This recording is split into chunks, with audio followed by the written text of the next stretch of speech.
Good morning. How are you? Or should I say Gut Morgen?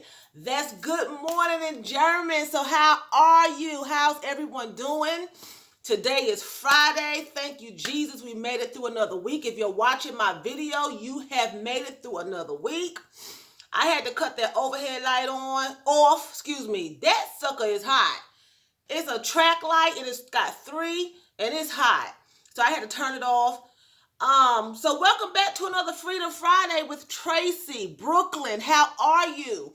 I want to come on here and just wish you all a fantastic Friday and a wonderful weekend.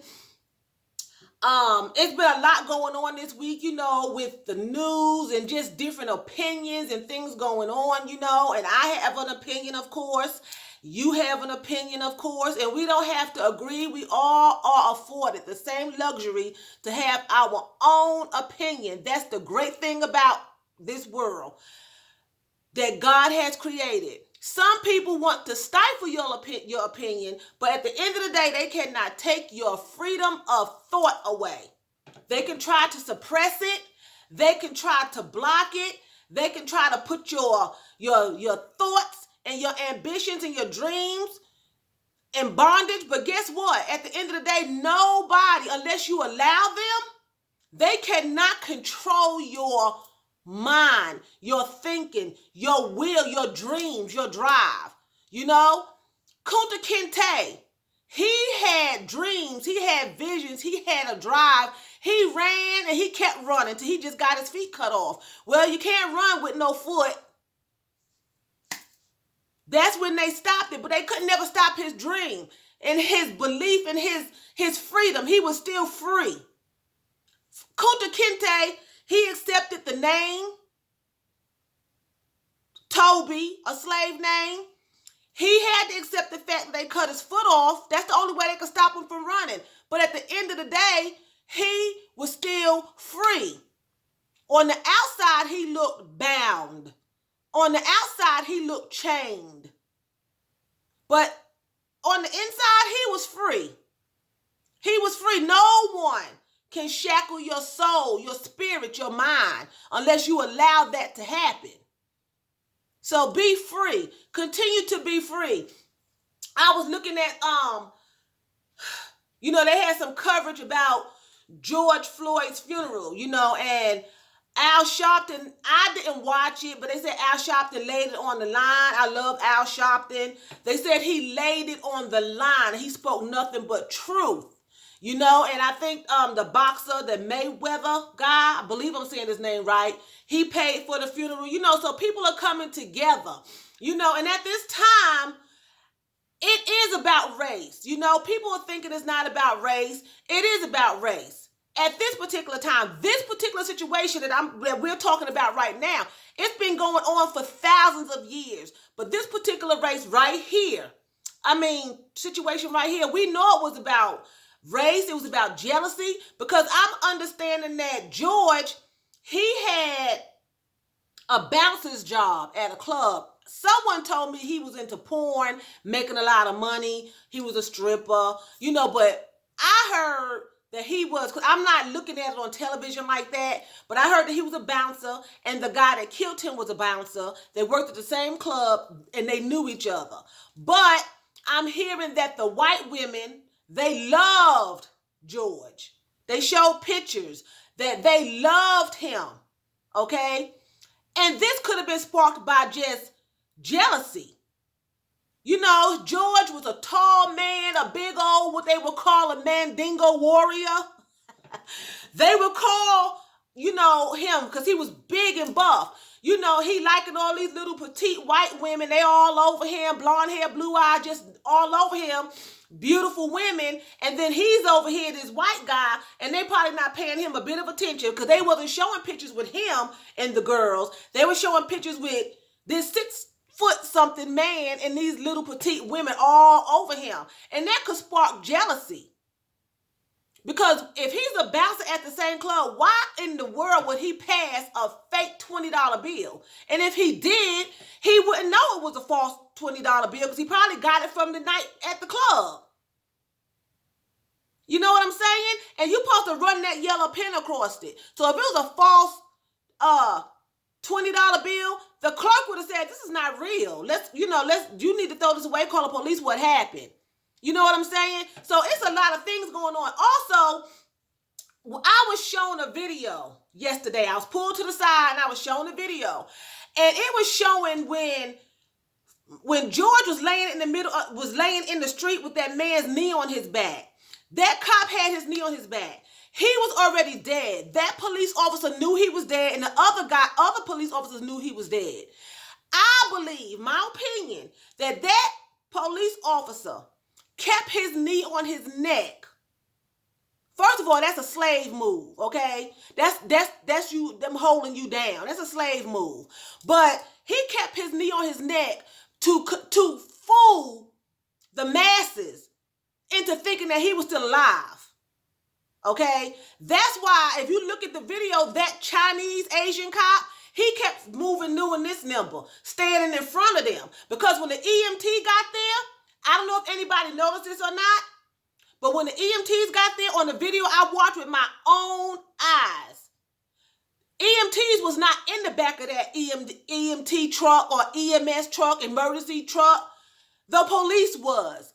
What murder scene have you ever seen on television or anywhere that when the ambulance roll up, when they open the back doors, a SWAT jump out? There was just police officers jumping out. They had badges on. They were not the EMS workers. And then police officers kept blocking the cameras. They were not. So they had already made a call. He's dead. EMS did not come. I think they had one EMS driver, I think. They just touched his head, flipped him over like a slab of meat, his head dangling all over the place, and throw him on the little rolly bed and threw him in the back of the truck. I think they even covered his head up. How would they know that he was dead?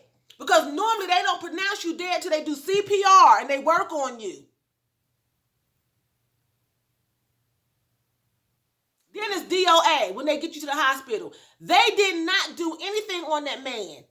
And everybody keeps saying they didn't work first aid on him. They didn't give him CPR because they knew he was dead already. They knew that he was dead. And when they made the call, whichever one of them suckers made the call, they called the police because the police was the ones that jumped out the back of that EMS truck. I saw the video. That was not EMS workers. That was not EMS workers. Those were officers that jumped out and I think they could have been a higher ranking officer because from my memory, I looked at the video from my memory, the police officers looked like city officers that killed him. They had on the blue shirt and the pants. But these guys looked like they had on beige or something, but they like sheriff uniforms because sheriffs normally wear beige here in Winston, and the police wear the blue, the dark blue or the black. In this video, the police that killed him had on the blue and the black, and these people that jumped out the back of this EMS were police or officers or sheriffs. Because EMS workers do not just throw you on no gully and pull you into the back of an EMS truck and don't check you. That's not their job. People did not notice that, but somebody who did the video noticed it. I saw it with my own eyes. So there's a cover-up. They knew that he was dead. You know what I'm saying? So be careful out there. You know, I know people are saying it's not about race, it's not this, and let that go. You can't let something go that people won't let you let go. Yes, slavery happened so many years ago, but it's still going on right now. In Mississippi, if you are black and you go down the wrong road, guess what? You are going to be a modern day slave. A friend of mine that's from Mississippi, he warned me, Tracy, do not go to Mississippi. He said, especially with all the jewelry and stuff you wear. He said, because you turn down the wrong street, he said, you will be captured. He said, and they will make you a modern day slave. You will never leave. He's from Mississippi, and he's a black guy. He said they will take all of your jewelry, they will strip you, and they will have you in the backwoods somewhere being a slave. He said, if you ever go down that way, stay on the highway, stay on the main roads. I had another guy, he's a white guy, he's a gay guy, one of my friends.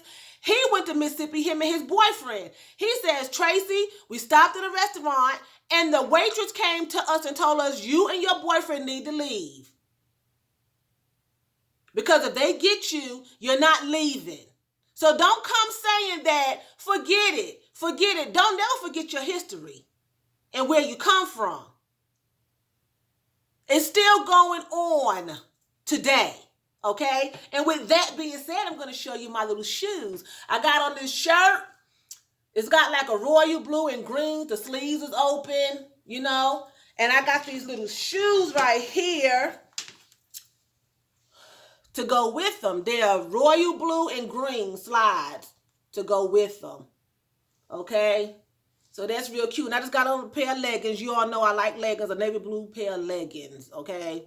So I'm going to cut out, but I want to say thank you, Lord, for another day. You know, for those of us who are surviving, do not make this about a personal race thing in your life. You know, I have friends of all races, all nationalities. I'm not blaming them for what happened to me in my past, because my ancestors went through that and they paved the way for me to be where I'm standing at right now to talk to you, okay? And these people that are in your life, their ancestors did that. If they are treating you nice and it's not like that with them, don't blame them for what their ancestors did or what somebody else did in their race. Because one thing I can't stand is when they say, black men ain't no good. I had a girlfriend who was married to, she's white and her husband was white. And she would always make the comment, Mexican people get on my nerve. They ain't no good. They make me sick. I can't stand Mexicans. I looked at her, I said, okay, what color is your husband? She said, white. I said, what happens to you every weekend? He beat the stew out of her every weekend, did not pay any bills, and cheated on her like crazy. I said, so you love him. Why? Because he's the same color as you. Y'all both Caucasian, European. But because he's Mexican, you hate him. Because a man is Mexican. A man is a man. That's bad in every race. So don't just take it out on whomever. Because everybody that's another race that's not black at this moment, everybody is not on that side. Some people are siding with us. And they genuinely mean it, okay? They genuinely mean it because they have black husbands, black grandchildren, biracial children. I have a biracial grandson. My great-grandmother was biracial. Her father was a white man with blonde hair and blue eyes. She looked like a white woman. She looked just like Alina Horn. Not Alina Horn, but Lena Horn. My grandson looks like a little Spanish boy. You know, so people have this going on in their families now. It's more dominant now. So everybody's not playing this little game. You know, so don't take it out on everyone that's of the opposite race that you are, because that's not fair, because we don't want them doing that to us, stereotyping us, so don't stereotype everybody. You know, you fight against who's fighting against you. Somebody come in your house, that's who you fight. You don't go down the street and fight somebody else because you think they're going to break in your house. You know what I'm saying? Or you think they might rape you because somebody tried to rape you, so I'm going to fight you too. That's not what you do. You know, you keep a steady head and you keep a positive attitude and you fight the good fight of faith, and you just do what you got to do. You fight who's fighting you. You defend yourself. Okay? So with that being said, I'm going to say thank you very much for watching me. So Phil Danke, that's thank you very much. So thank you very much for watching me. Phil Danke is thank you very much in German. I always do that. Thank you very much for watching me. And I want to say choose. That's bye in German. I always mess my German up. I need to practice. I really need to practice. So you all have a fabulous Friday, and I will be talking to you all soon. Love you all. Choose.